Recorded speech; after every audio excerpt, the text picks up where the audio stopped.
Hello, Internet. I thought it was about time to do another episode about the plumbing. If you remember where we left off, we had a shower, a toilet. So let's see what we've accomplished. This is what we call the shower room for obvious reasons. Shower. Here's our 100-pound propane tank that's making the hot water. We also got a sink installed, which is great.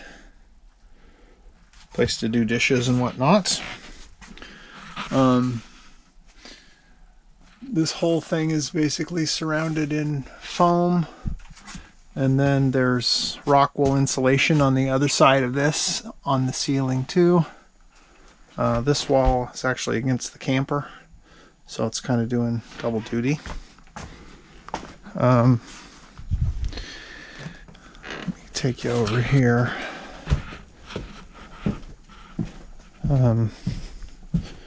We got toilet room. That's where the sink will be. I do have a quick video on starting the tile floor, or I should say the plumbing on the floor. I had to put the linear drain in. But I did want to talk a little bit about how often this plumbing has frozen. Many times. I think what happened initially, I was hoping that I could keep this room warm enough to keep the plumbing in this wall warm enough, but as you can see, we quickly decided to put heat tape, which worked great, except for this area right here. This is the two lines that run under the floor. I'll show you that.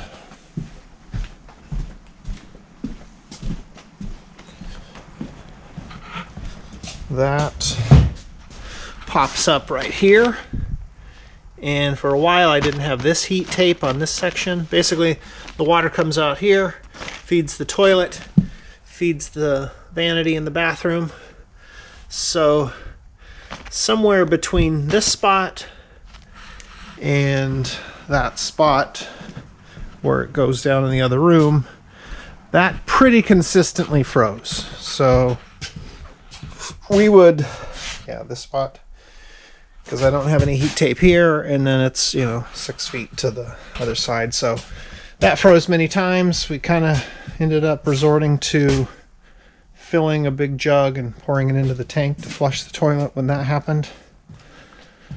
I kind of had the same hope here, which was that I could keep this from freezing just by keeping this space warm. Again, quickly failed. Now I have heat tape. At one point, this whole filter was solid ice. We thought we had damaged the pump twice with the freezing. We're on our 4th pressure gauge. I guess those things don't like to freeze. But since we did the heat tape and insulated more, this part of the system has not frozen. So that's good. Also plumbing related. I got a hose bib working outside. So there you have it. So unlike a normal round shower drain, sometimes they're square, I decided to do something I've never done before and put in one of these linear drains. It's basically serves the same purpose. It's just a long, skinny drain. And then you put a little panel that sort of flushes out at the same level as the tile. Looks real sleek and cool. And like I say, haven't done it before, and I want to do stuff I haven't done before. So first step was to cut out the subfloor. Normally this drain is made in a way where once you put down sort of your tile backer sheet, sometimes they're foam, in a shower, then you don't have to cut the subfloor out. But in this case, since we have a no curb shower, I got to recess that whole drain further down. So step one here was cutting out the subfloor. Step two is trying to get the drain, as you see there in the floor, there's a drain from the P-trap. Need to get that lined up with the metal drain that's on the part I'm installing here. So trying to get it centered, trying to figure out how far that drops down. I'm going to connect these two pieces with a rubber boot. It's called a Fernco fitting. It's basically a rubber sleeve that has hose clamps on it. So after a great deal of moving back and forth, as you can see, I'm on the other side of the wall, trying to get things to line up. Those two orange strips are part of the underlayment that I'm going to be using all underneath the tile floor. It's actually, the official name is an uncoupling membrane. The idea is, wood floor will move over time, so this is kind of uncoupling your tile floor from the wood floor, so if things do move, your tile floor won't crack.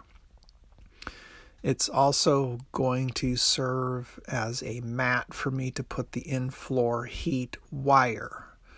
More on that to come, but once I got the drain where I needed to, I need to clean up.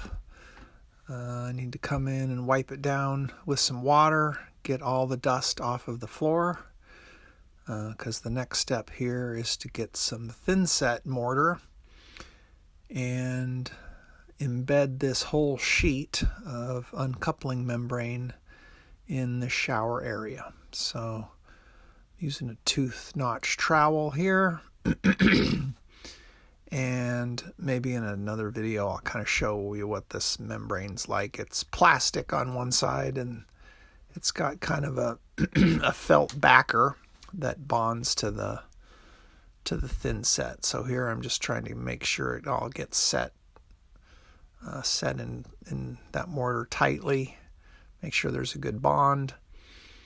And then I have to kind of cut out the membrane where this drain goes. So it's pretty straightforward. I just kind of followed my previous hole in the plywood, and once I got that in place, I'm going to actually bond the drain itself. It's a stainless steel tray, as you see there, but it's also bonded to a similar mesh material, waterproof material, that I can then bond the whole thing into some more thin set and make sure my waterproof tray, essentially is what I'm making here, is bonded nice and tight and waterproof. Overall, this process went pretty smoothly. It was a challenge to get the drain to line up exactly where I needed it, but all things considered, it went pretty smoothly. I checked for level, and I just decided to add a bunch of weight on this thing to make sure it bonded overnight. So winter really wreaked havoc on our plumbing. We had major problems. One of the problems we encountered was at some point we got the system thawed out to the toilet, and we thought we would try to let the toilet run, thinking that it would stop it from freezing. So I rigged up a little trickle, and then we woke up in the morning on a Saturday and the pump was running, but it wasn't building up any pressure, and come to find out that we had pumped our well dry. So that was really bad news. Kind of scrambled to try to figure out, where we were on our levels. I had taken some preliminary measurements, and I kind of compared those. And I mean, we weren't completely out of water in the well, but where our pipe is at that level, we had pumped it dry. So then we were, really concerned, or okay, now we're gonna have to drill a real well. Like, this is a problem. But actually, in the course of a day, we got 8 inches back into the well, which it's 2 feet diameter casing, so about every inch is 2 gallons. So that's 16 gallons, that's a lot, just in a day. So here's a little bit of video about what we decided to do about this new problem. Hey Internet.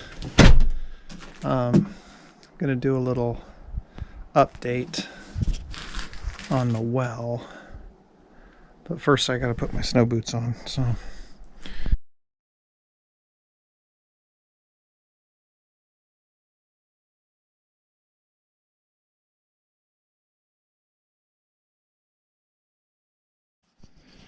okay, we're back down in the well.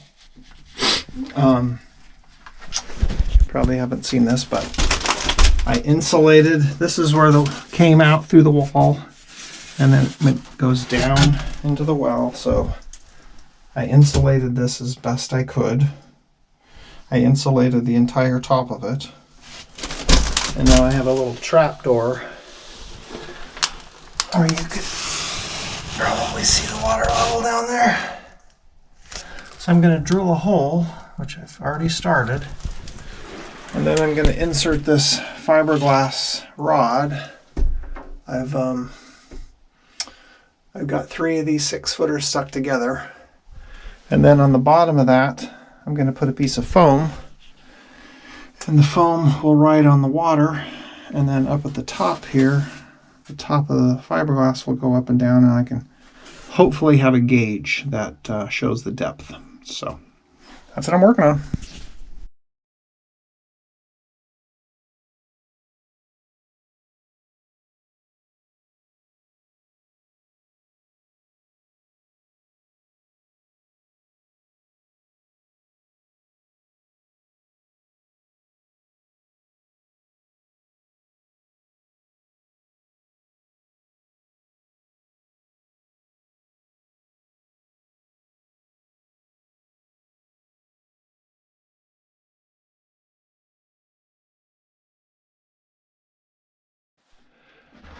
Okay, I got a new idea. I've stuck a couple of blocks to the bottom of this pole, but they keep falling off. So I got a new solution, which you can check out. So what I'm going to do is put a little, put a little stopper piece about right there. No, changed it. I'm going to go about right here.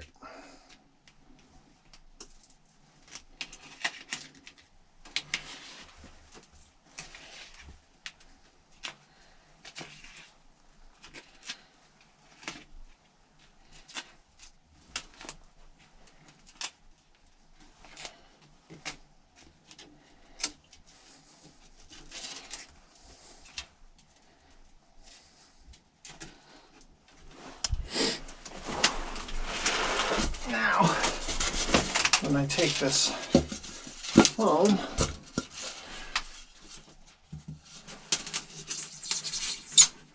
slide it through, and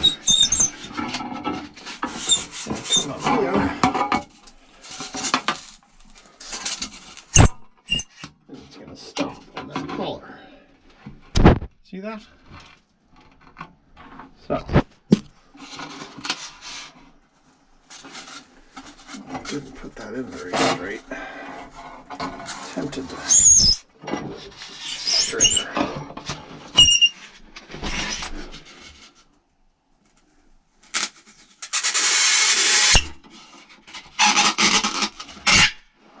Okay.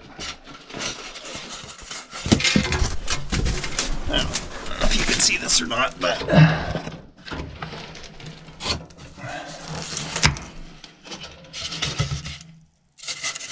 put this in here.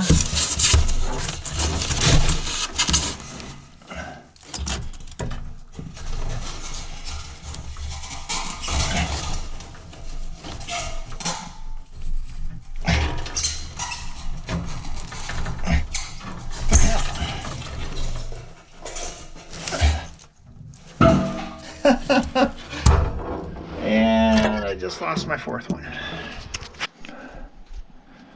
Okay, I got it rigged up.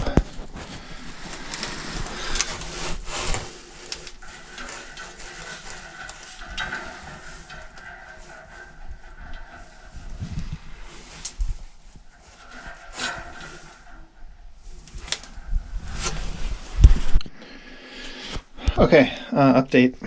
So here's what I came up with. So here's the fiberglass stick. I had this old tape measure. So now, see that sort of rides on the water and then goes up here. So, I think it should work. Okay, let's go check the well situation. It's been a week. Let's go see how well we're doing. As you can see, we got some fresh snow here.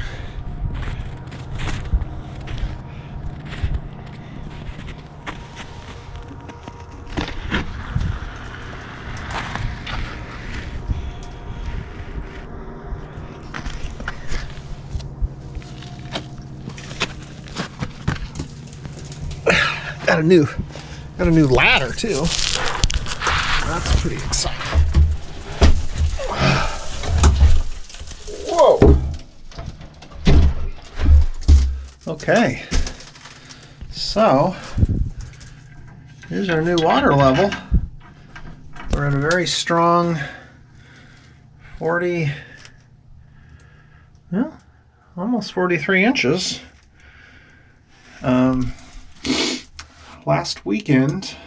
Last Saturday, when we realized we pumped the well dry, we were down to about 3 inches, which is all the way down here. So 43 inches is, hey, about 40 more inches of water. And if my calculation's right, 40 inches to, that's about 80 gallons that we've recovered in a week, which that seems pretty awesome. Last Saturday we were both pretty worried, but even by Sunday, after a day, it had recovered about 8 inches. So even in the dead of winter, I guess things recover quickly. So good news.